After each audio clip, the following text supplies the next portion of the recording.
Welcome to Truth 77, where we embark on a profound journey through the Scriptures, guided by the wisdom of Dr. J. Vernon McGee. We're thrilled to have you join us as we explore the rich teachings and deep insights of one of the most renowned Bible teachers of our time. Dr. McGee, a distinguished pastor and radio Bible teacher, is celebrated for his engaging and practical Bible commentary. His Through the Bible program has been a cornerstone of biblical teaching since 1967, touching lives around the world with its clear and accessible approach to God's Word. Although interpretations may vary, Dr. McGee's teachings remain firmly rooted in the Scriptures, providing contextually sound insights that invite us to delve deeper into our understanding of the Bible. As we begin this series, we encourage you to listen with an open heart and a spirit of discernment. This week, we'll be diving into the profound truths of the book of Genesis. And I'd like to get into this chapter now because it's, I think, a very important chapter. And we find here, it came to pass when men began to multiply on the face of the earth, and daughters were born unto them, that the sons of God saw the daughters of men, that they were very fair, and they took them wives of all which they chose.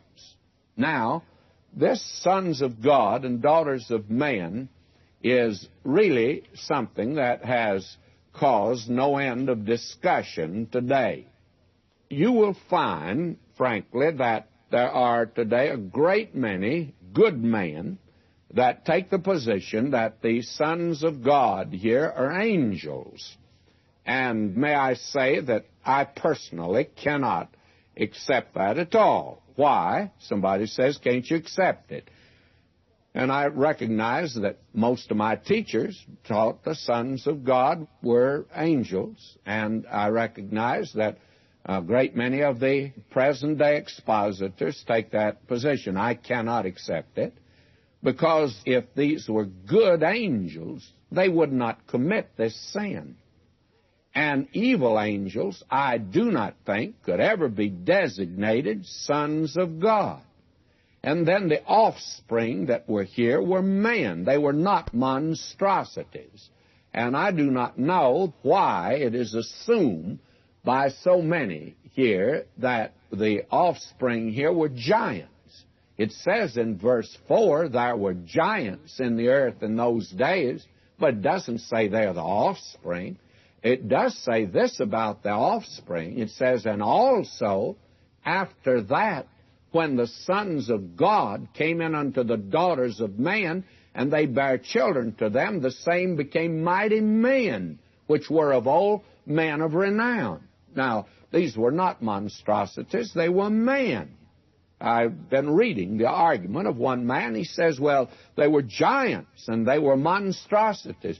No, the record here makes it very clear that the giants were in the earth before this took place. And it simply means these were outstanding individuals. You know, humanity, friends, has a tremendous capacity. Man is fearfully and wonderfully made. And that's a great truth we've lost sight of.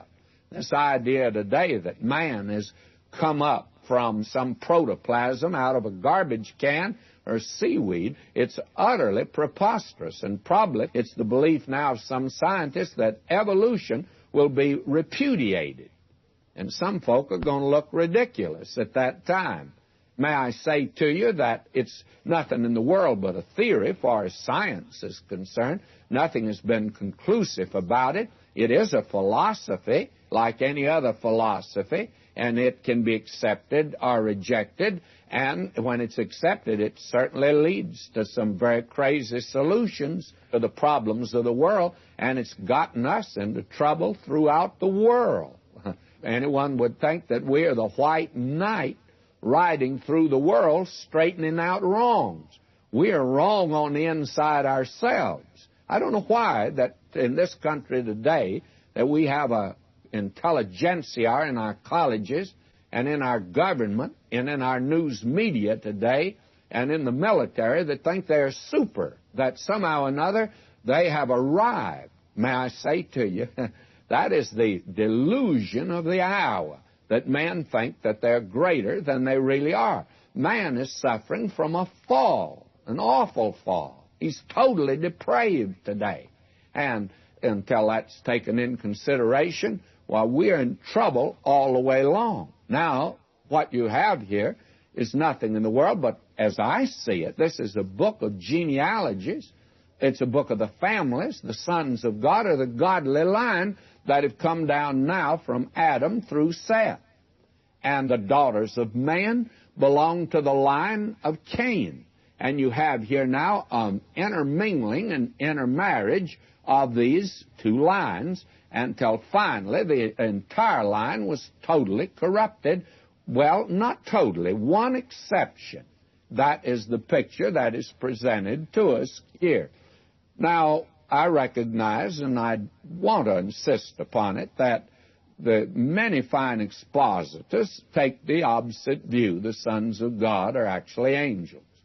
And if you follow that view, you'll be in good company. But I'm sure that most of you want to be right, don't you? So I'm sure you want to go along with me here. May I say to you, regardless of which view you take, why, all of us, I hope, will be friends, because this is merely a matter of interpretation, and it doesn't have anything to do with whether you believe or do not believe the Bible, but does have to do with interpretation.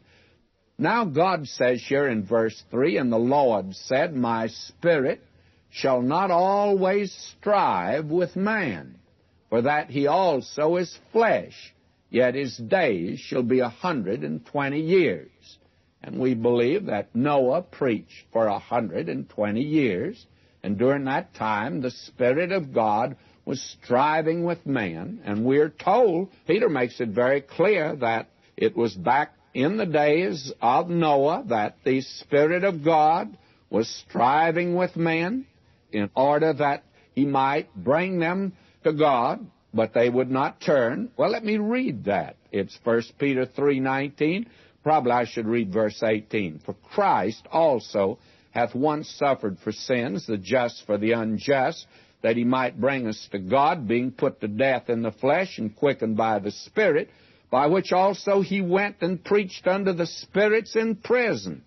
Now, they were in prison when Peter wrote, but when they were preached to, it was in the days of Noah. You say, how do you know? Read on, verse 20.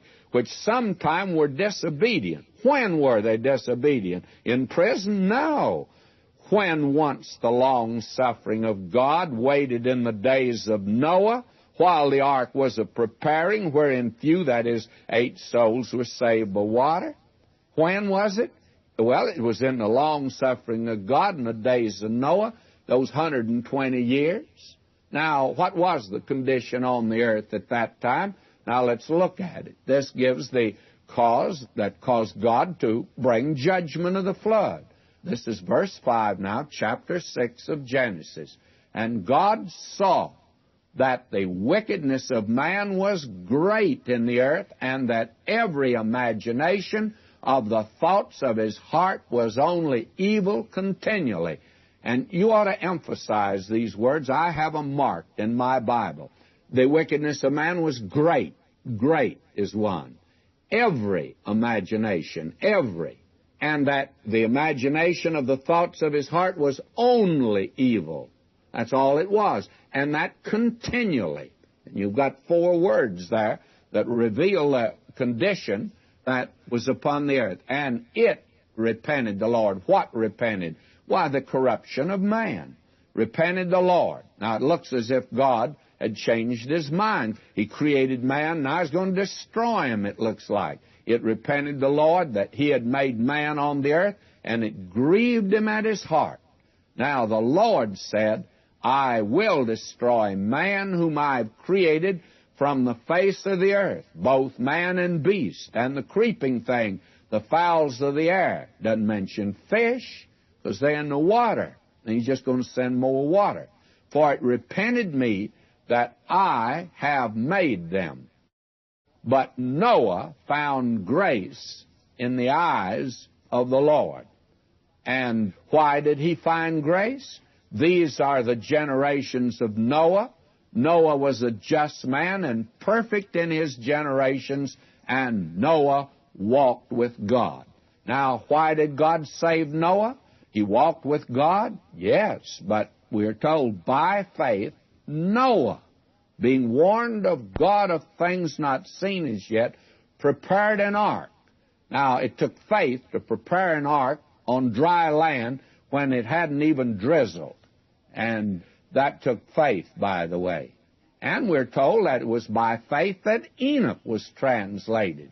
You see, when the church is taken out, every believer's going because it's for believers. And weakest saints going out. And they're going out because God extends mercy. And we're told the mercy of God will be demonstrated at that time.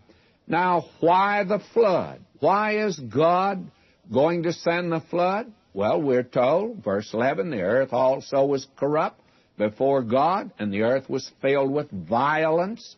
And God looked upon the earth. Behold, it was corrupt, for all flesh had corrupted his way upon the earth.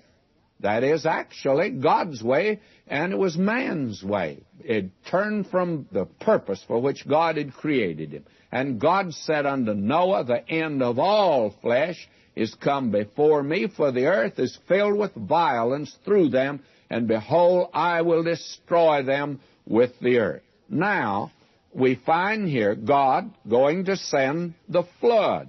And why is he going to send the flood? Well, let me mention several things. Man had a promise of a Redeemer, and they were told that there was coming a Savior on the earth. And that is the thing man should have been looking for. Instead of that, he turns from God, we're told. And then we have here that God provided a sacrifice for Adam and Eve. And we find that a great principle was put down, actually, with Cain and Abel. That is an eternal principle, if you please. Here are these two boys, and Cain and Abel will stand as the representatives of two great systems, two classes of people, the lost and the saved, the self-righteous and the broken-spirited, the formal professor and the genuine believer. That's what you have in these two, and that's what the human race had at this time. And then we find that these patriarchs were living so long. Adam and Methuselah bridged the entire gap here. And may I say to you, they could give, certainly, a revelation to all mankind, which they did. And then we are told over in Jude 14 and 15 that Enoch preached during that period. He prophesied. And we're also told that Noah preached during this period, and also he was building an ark. And then we're told that Enoch disappeared. That should have alerted them to something. And then they knew concerning this man Methuselah, and when he died, they should have known. And then there was the ministry of the Holy Spirit. God says that his Spirit would not always strive with man, and the Spirit of God was striving with him. Man here totally rejects God, if you please, and that brought the flood upon the earth.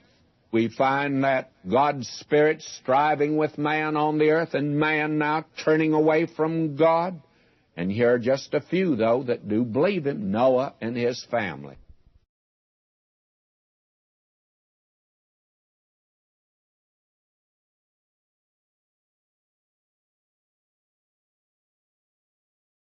And friends, we come today to the flood.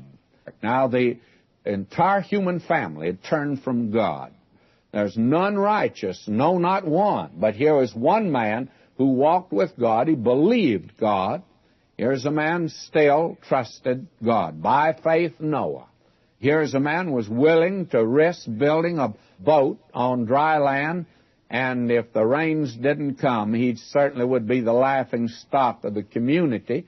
I think he was for 120 years. He believed God.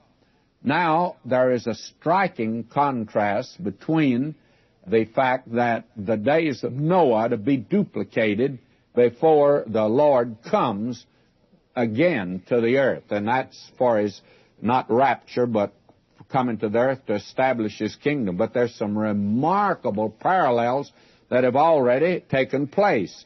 For instance, the way this chapter opened, it came to pass when men began to multiply on the face of the earth, daughters born unto them. There was this tremendous population increase, and man had spread by that time pretty much over the earth. He was in North America, he was here, he was in Asia, in Europe, and in Africa. He'd spread in every direction. And today, we have this tremendous population explosion, and men again will increase on the face of the earth. And then there is the fact that during the Great Tribulation period, the Holy Spirit will no longer restrain evil. Now, he'll still be there to convert men, but he'll not be restraining evil on the earth. We're told very definitely. And God's overtures to men will be despised and rejected, and certainly they are today. Isn't it amazing that the only ones that are listened to today are the liberal Protestant ministers and the Roman Catholic? You hear nothing today of conservative men. Now, they've attempted to make some sort of an inroad, but they've had several conventions, and they're trying their best to get back in the mainstream. But we've come to the day that if you're going to stand for God, you're going to find out that you will not be able to talk before a TV camera very often. You've got to learn to protest and march and deny everything before that. Now, may I say to you, of course, the world in that day will be faced with the great problem of the rapture. There have been a great number of people that have left the earth. And may I say also, there were judgments in that day, and yet they did not heed them. That was the warning that God had given. Now, let's look at the flood itself. The first is the preparation that is made for it. God is giving ample opportunity. And here in verse 14, God says to Noah, "Make thee an ark of gopher wood." That's an indestructible wood, very much like our redwood here in California. "Room shalt thou make in it," in the ark. And the word for rooms has the idea of nests. Now, the elephant would need a room, but may I say to you that the mole wouldn't need quite that much room. They could just give him a little dirt in the corner, and that's all that he would need. And we're told, "And he shall pitch it within and without with pitch." That is, it was to be made waterproof. Now, here were the instructions, "And this is the fashion which thou shalt make of it. The length of the ark shall be 300 cubits, the breadth of it 50 cubits, the height of it 30 cubits. The impression that most people have of the ark is the impression they were given by the little Sunday school card. It looked like a houseboat, and it was, to me, a very ridiculous sort of a travesty. It was a caricature of the ark instead of picturing it like it actually was. To begin with, may I say to you that the instructions for the building of the ark reveal that it was quite a sizable sort of an ark. "Thou shalt make the ark and finish it, and it shall be 300 cubits. Now, if a cubit is 18 inches, that ought to give you some conception of how long this ark was. Now, the question arises, how could they make it substantial in that day? Well, friends, you're not dealing with caveman. You're dealing with a very intelligent man. Noah was an intelligent man. You see, the intelligence that the race has today came right through that man. And he happened to be a very intelligent man. Now, he's not making an ocean-going boat to withstand 50-foot waves. All he's doing is to have just a place for life, animal life, and man to stay over quite a period of time, by the way, but not to go through a storm, actually, just to wait out the flood. That was all. And for that reason, it might lack a great deal, and it did not have to be built as an ocean-going boat, would give it a great deal more room. So 300 cubits, and if a cubit is 18 inches, that's 450 feet long. That's a pretty long boat, by the way. But the relative measurement is the thing that interests me. And you put this down by, for instance, the New Mexico, one of our battleships some time ago. But it was built 624 feet long, 106 1/4 feet wide, and the 29 1/2, the mean draft. Well, may I say that you put down the comparisons, and it's practically the same, so that you have not a ridiculous-looking boat at all, but one that would compare favorably with the way they build ships today. We're told here, a window shalt thou make in the ark. Now, the window wasn't a little slit made in the side of the ark. Have you ever stopped to think about the stench that might be in there with all those animals in there over that period of time? Well, a window shalt thou make in the ark, and the window went all the way around. And in a cubit shalt thou finish it above. Now, from a cubit, from the top of the ark, from the roof, and the roof must have overlapped that quite a bit, and underneath there was a cubit, 18 inches, that went all the way around the ark. Now, that's the way they ventilate a gymnasium today. I noticed it at the State Fair at Dallas. The building in which the animals are have that window that goes all the way around at the top. And may I say, with all the animals they had at the State Fair in Dallas, Texas, it wasn't a bad place to be. People were sitting in there eating their meals and sleeping there. Very comfortable. And the odor was not bad. I've heard that poor Noah had to stick his head out this little window to live. Well, that's ridiculous. We're not looking at that type of a thing. That's man's imagination. It's not what the record says here at all. And friends, quit reading Sunday school cards. The pictures that were given to me when I was a kid, I've had to unlearn practically all of them. And that little ridiculous boat, I wish we could get rid of it.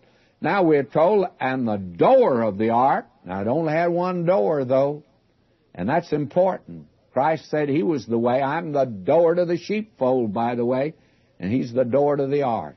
And the door of the ark shalt thou set in the side thereof, with lower, second, and third stories shalt thou make it. Now, it was 3 decks here, you see, and then I take it one on top, or one on the bottom, maybe.